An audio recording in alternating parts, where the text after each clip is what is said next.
What is up everyone, Bearkid here and bringing guys another part of Gears of War Bloodlines. If you guys remember in the last video, they had just escaped the UIR from Knifespire and are making their way back.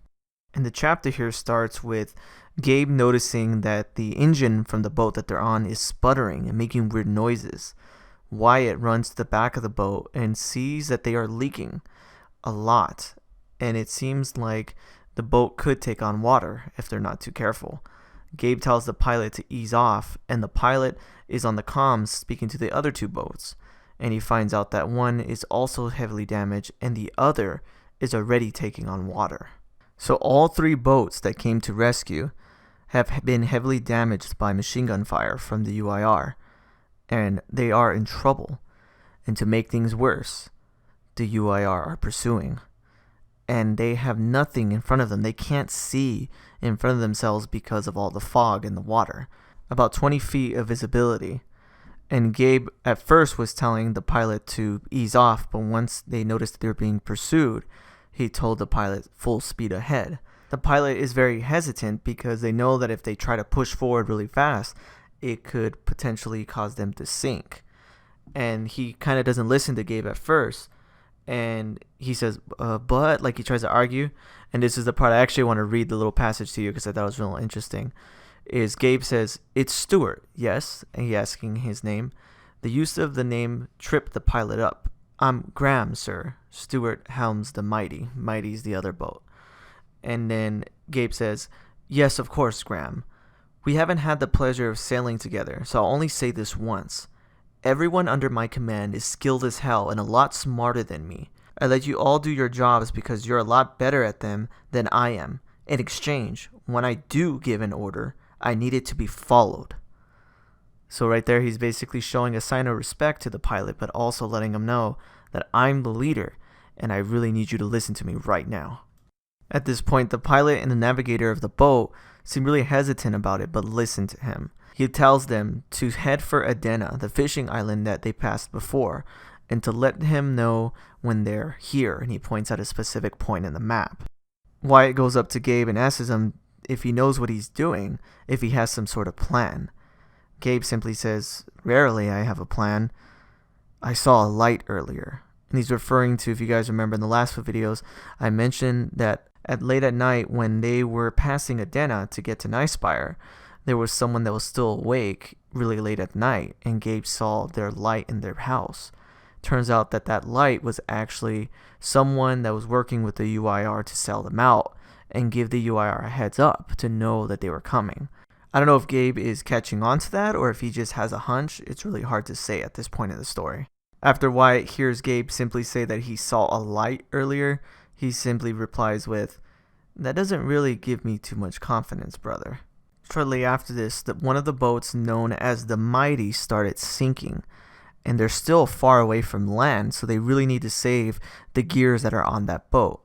So Gabe devises a plan to essentially pull both boats near the one that is sinking and evacuate them between the two remaining boats.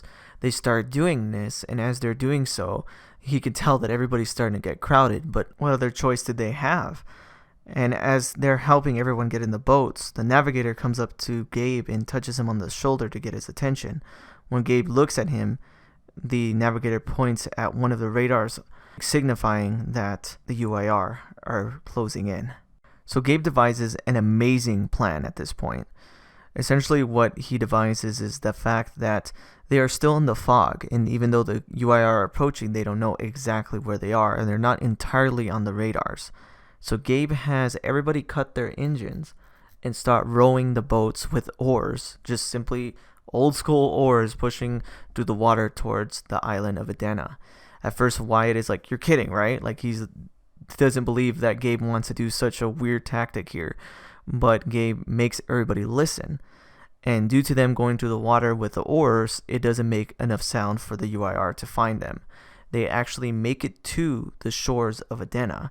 And then he tells everybody to turn on the boats again and send them off to the other side of the island, just straight into the ocean, and everyone to evacuate the boats. So essentially the UIR chases empty boats. He made sure that the pilots Graham and Stewart put them on full blast, so eventually they would just run out of gas far away from the island and float. This would then make the UIR approach and get on the boats, wasting a lot of time. Gabe and the rest of the gears sat on the shore, tending to their wounds, very tired and very exhausted. Gabe had a conversation with Wyatt at this point that was quite interesting and kind of nice.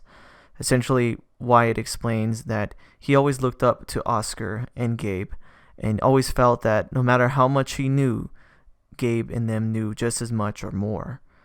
And they simply discussed how hard it is to lose soldiers in battle, that they've been through so many battles and they never really get used to losing their comrades. And Gabe says that he's lost too many friends, which Wyatt replies was simply that that's why he doesn't like making friends anymore, because they always lose them. And Gabe asks him something kind of meaningful here, where he says, when is the right time to think about who they lost? When is the right time to mourn? And Wyatt simply says, later, always later. So essentially, push it back, always, don't think about it. Basically what he's telling Gabe. Gabe laughingly replies, well, that's the worst advice I've ever heard. And then he is handed a flask from Wyatt with some moonshine in it. And Wyatt simply tells him, well, there's an alternative way to get away from this type of thinking.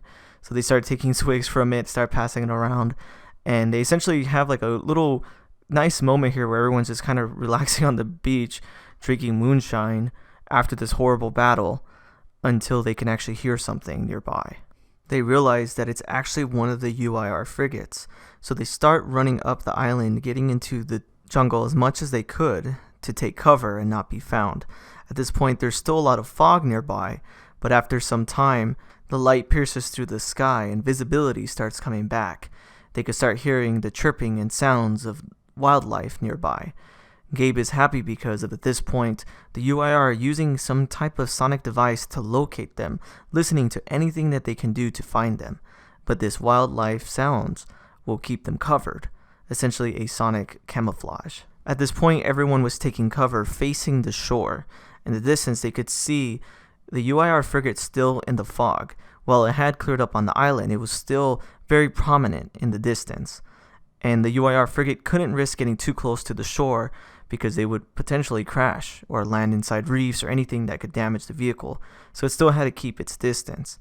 Gabe used this, and everyone just stayed quiet, hoping that it wouldn't notice. After a while, the engine of the UIR frigate turned on full blast and started driving really fast. Gabe got really scared and thought that the frigate had found them, but it had actually taken off. And luckily his trick had worked. To essentially send the remaining boats out to sea, the UIR started following them. They were clear for now, and Wyatt asks Gabe, what now, LC? And Gabe devises a simple plan to make it to the southernmost point of the island to get a evac, and to essentially call Phillips to rescue everyone so they can leave. But they would have to go through the island of Adena and pass by the locals. Gabe also references that he saw a light as they were passing by the island. If you guys don't remember, that light once again was someone that is actually working for the UIR to sell out the cog. Gabe doesn't know this at this point though. So they're going to essentially go through the island and make it to the southern point. So we'll see what happens next if that sellout finds them. Towards the end of the chapter here, Gabe simply speaks with everyone, and Wyatt asks if he can take point and scout ahead. Gabe simply tells him no, and Wyatt goes, what, you don't trust me? You know what, never mind, don't answer that. How about if me and the ghost take the rear and cover our tracks and watch our backs? Gabe happily agrees, and he lets Blair take point as they make their way through the island of Adena. He tells Blair that if they run into any locals to play the diplomatic card, essentially saying to keep things peaceful. He understands that the locals want nothing to do with the war, and to keep it that way. He tells Wyatt, actually, to just stay away from the locals. Don't interact with any of them because you don't have a diplomatic card in your deck. Wyatt happily says, okay, and just goes on and goes to cover the rear. As Gabe and everyone marched towards the evac point, Gabe kind of walked back and essentially started checking on everyone to see if anyone was injured or needed help, or just making sure everyone was okay. He actually found his engineer Gian, who is still heavily injured from what happened when the cave collapsed around her. She was still injured, burned, and still had a gash on her head. He asked her if she wanted to stop and they could come back for her later. She simply shook her head and kept pushing forward. As she walked by, the pilot known as Graham told Gabe that she was in shock because she was inside the caves when they collapsed. Gabe was wondering how Graham even knew this because he wasn't on Knifespire. And Graham mentioned simply that he knows how to get stories out of people. He's just a really talkative person overall. And Graham mentions the fact to just simply keep an eye on her because that type of shock could really lead one way or the other, and they really need to keep an eye on her.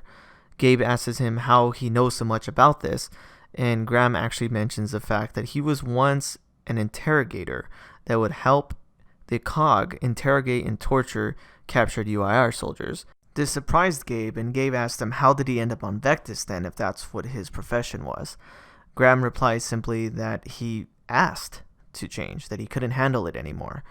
And this was kind of cool because at this point it's a little bit of a foreshadowing of what happens to Gabe later on. And when Gabe hears this from Graham, Gabe thinks to himself, wow, you could just ask for a clean slate, a new life, a new story. Kind of just thinking about maybe I could do that as well. And I'm guessing that's what happens because he goes from being on Vectis, this is during the Pendulum Wars, and in Gears Tactics, he's working in the motor pool, nowhere near Vectis. So I'm guessing from that point then to Gears Tactics, he probably did ask for a clean slate. That's the only thing that makes sense. After this, they're making their way through the jungle, and Blair is still leading everybody. Out of nowhere, she tells everybody to stop, to halt, and she's just standing there leading everybody. Gabe catches up to her and says, "What is it? What's going on? Why did you stop?" She points in the distance, and in the distance you could see a young child, maybe about 10 years old, one of the locals. She turned and saw everybody there, scared, seeing all these soldiers. Gabe walks up to her, trying to approach her friendly and saying, "Hi, hello," but she runs away. Blair is concerned and asks Gabe what should they do, should they chase her down. Gabe says, "And do what? She's 10 years old." With Blair responding, "Yeah, but she can alert everybody. She can cause a panic with her running through the forest, potentially screaming." Gabe says, "Well, that's a risk we're going to have to take because if we chase her down, it's going to look bad with the locals. And it's not like we can catch up to her anyways. You saw how fast she moved, right?" With Blair responding, "Like a rabbit." Gabe responding with, "Exactly." So at this point, they decide that they could use her path the little girl left by running through the forest to make it to the locals. They could potentially get to a village or a town or whichever that the little girl came from. But it becomes a decision if do they really want to do that? Do they want to meet up with the locals because of the simple fact that the locals of Adena have never been in any part of the war? So with having soldiers on their shores, it could potentially lead to a panic or maybe even a fight. As they made their way through the jungle, they eventually made it to a river known as Blind Falls, and they start taking a small break. Gabe tells everybody, take a 10-minute break, fill your canteens, and stay in the shade. As the day went on, it got really hot, and throughout this whole endeavor, Gabe kept having to wrestle with ants that just kept going up his leg or his arms or anywhere they could and kept biting him over and over. After a while, he told himself, "I'd rather be in a firefight than dealing with these little shits," which someone replied with, "Rub some palm oil on your skin and they'll leave you alone." Gabe had a quick realization that that voice came from someone else that is not a part of their group. He was confused and looked around and saw a man, an older man, with a cane, long black hair, and a monkey laying on his shoulder. Gabe looked back at the man and said, Thanks, I'll try that." There was an awkward silence with no one speaking until the man approached Gabe. All the other gears freaked out and started pointing their weapons. Gabe instructed them to stand down, and Gabe spoke with the man. Gabe told the man, "I'm sorry, sir. Our boats were fired on, and we had nowhere to go." The man simply stated, "We heard the thunder from the blast. We have no doctors here. We have nothing for you here." And kind of basically telling Gabe that he wants them to leave. Gabe acknowledged this and told him, "We're just trying to make it to a place called Shallow Bay," which was another shore of the island, "and we'll leave." The man sat there and started thinking about what he should do, if maybe he would help Gabe or not. This man was a local of the island of Adena, and Adena wanted to stay neutral, and he thought of different things that could be consequences for his actions. If he didn't help them, the cog could stay there, potentially make a base, and make things worse. But if he does help them, the UIR might see that as a break of neutrality, and may cause a lot of trouble for their island. After thinking for a little while, the man gestured Gabe to follow him, and he would lead them to Shallow Bay. As they were walking, Gabe walks up to this man and tells him, "My name is Diaz, Lieutenant Colonel Gabriel Diaz," and introduces himself. The man looks back at Gabe and kind of hesitates before shaking his hand and tells him, "My name is Ciprian, or Cipri for short." So this right here, when I read that part, my mind exploded, because if you guys don't remember, and I mentioned in the last videos, there was someone selling out the cog that would watch them and relay their location to the UIR. And essentially that's why any type of tactic that Gabe had was thrown out the window, because the UIR know they were coming, where they were coming from, things like that. And they were sold out by someone that was spying on them from Adena. That man's name was Ciprian Dimov. This man. Gabe has ironically run into this man that has been selling out the cog. Gabe does not know this, of course, and he simply conversates with the man because he realizes that Ciprian doesn't have that much of an accent. He sounds more normal. And Gabe asks him simply, "What brought you to this island? How long have you been here?" Ciprian replies with the fact that he's been there for 6 years and that the war itself has brought him there. Gabe apologized and told Ciprian that he did not want to bring this conflict to his island, and that they'll try to leave as soon as possible. Ciprian took the apology, even stating that sometimes the world is washed upon their shores, and that he understands.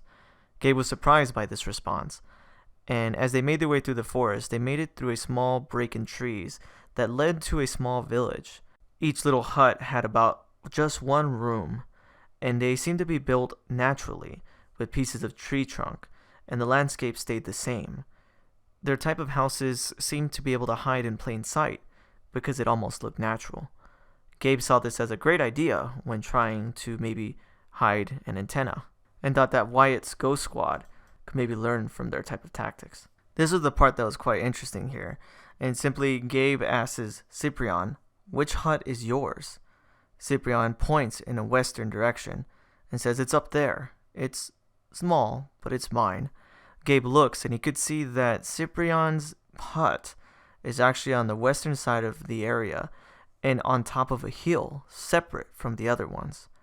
Gabe puts two and two together and realizes that this would have to be the hut that still had its light on when they were passing through late that night before they went back to Knifespire. He thought to himself, so it was Ciprian that ignored the blackout. I wonder why. When I read that, I was thinking, oh my gosh, Gabe, you're so close to figuring out, but he just hasn't yet. He doesn't know that Ciprian basically has sold them out to the UIR. Blair jokingly says that she would like to maybe buy some food or barter from them from the village, which Ciprian completely ignores and presses onward. Gabe adds on to this by letting Ciprian know that, hey, we're going to probably be here for a little while waiting for evac. It would be nice if we could maybe trade and barter to get some food. But before they can continue discussing, a woman screams no and starts yelling at Ciprian in a completely different language. And after she's done screaming at him, she walks away, slamming her door to the hut. Gabe asks, what did she say? And Ciprian simply replies that she wants you guys to leave as soon as possible. And Gabe replies, is it because you can't be seen helping us? You can't be seen taking a side? Which at first Ciprian stays quiet and says, well, yes, that. But also, there was a murder here. About 2 months ago, a young boy was stabbed to death and gutted. The murderer was a dark figure with glowing green eyes and used a knife that looked very similar to the ones the Gears wear on their belts. And Ciprian went on to say that everyone is not as superstitious as you might think. We know that it was not a demon, that it was a person wearing night vision goggles. Gabe didn't like where this was going because he was starting to believe that they were going to blame the cog for this murder. After thinking about it, Gabe realized that the cog's night vision goggles are more of a red color, not green. and there has not been any gears with night vision goggles except for Ghost Squad that has recently came to the islands. But this murder took place 2 months ago, so the times don't add up, nor does the color of the night vision goggles. He let Cyprian know this and explained that the Cog's idea is to simply stay in Vectis and on the ocean, not to go anywhere near Adena or any of the other islands. Cyprian retaliates by saying, "Well, you're here now," which Gabe responds with, "Not by choice." The old lady from before appears and starts walking towards the eastern side of the village, disappearing. At this point, Cyprian looks at Gabe and tells him, "We should go." Gabe asks, "Where is she going?" And Cyprian simply states that she wants them to leave now, and she's probably going to gather some more villagers to make sure that happens. Gabe gets a little nervous and tells everybody, "Alright, we need to make it to Shallow Bay, we need to get some food, and let Phillips know that they need evacuation." Gabe started thinking about the fact that Phillips is probably pissed off right now because of Wyatt did. If you guys don't recall, Wyatt simply left and disregarded orders to go help Gabe. She actually thought that the emergency signal that Gabe let out was a trap, and she didn't want anybody to go. So the idea of Wyatt leaving, taking 3 boats, and those 3 boats being sunk is probably something that's going to be not seen very well by their leader. They push onward to Shallow Bay. As they're making their way through the jungle, Gabe actually steps back and lets everyone pass and goes up to his brother Wyatt and tells Wyatt that he doesn't trust Cyprian, that he feels something bad about him, and asks Wyatt to keep an eye on him. Wyatt's like, "What, you expect them to try to ambush us with some fishermen? We can handle that." And Gabe goes, "No, it's not that. It's, I don't know, something. Just keep an eye on him, please." And that right there is like, oh my god, Gabe, you're so close. This is the man that's been selling you out towards the UIR, and once again, he's right there about to figure it out, but he just hasn't yet. Once they make it to Shallow Bay, they see that it's a very beautiful shoreside with white sand with a circular inlet in the land. It kind of stretches on and goes forward for a few miles where they can go further and search for food and fish and pretty much anything they need to survive. Cyprian explains to Gabe that he cannot provide them any boats or any materials, but if they need to speak with him, to meet him at a tree with a rock underneath it, through the path that they came from. Once Cyprian leaves, they realize that they have to stay there because they have no long-range comms, no way to let the Cog know that they need help, and they simply just need to try to survive for a few days until they figure something out. One thing that Gabe thinks about is the fact that essentially they're going to be watched by Cyprian, and they're not allowed to talk to the villagers, things like that, so they almost feel a little trapped, and it's something that Gabe doesn't like. Gabe pushes this to the back part of his mind as he starts ordering everybody to set up watches, to start making use of supplies, and also start making hammocks and things like that to essentially make their time there more easier for each other. He explains that they can't use any form of fire for warmth because of the fact that the smoke would be too easily spotted by the UIR. One thing he also worried about was the fact that everyone on Vectis was very lax, hasn't been through anything like this before. So with all this craziness and having to wait and possibly starve for a while, he was afraid that they would grow disobedient. He spoke with Blair and told her to take stock of everything they have and to spread it around. She says, "You got it," but before she could leave, Gabe tells her sternly, "Let's hear a proper response, Sergeant." And she turns around kind of confused and she looks right back at Gabe and immediately gives him a salute and says, "Yes, sir, Lieutenant Colonel." The reason for this was that he wanted to make sure that he can keep them in line and that they still had hope. If they start showing him disrespect, then they would start disobeying him, and at that point, that's something he cannot afford.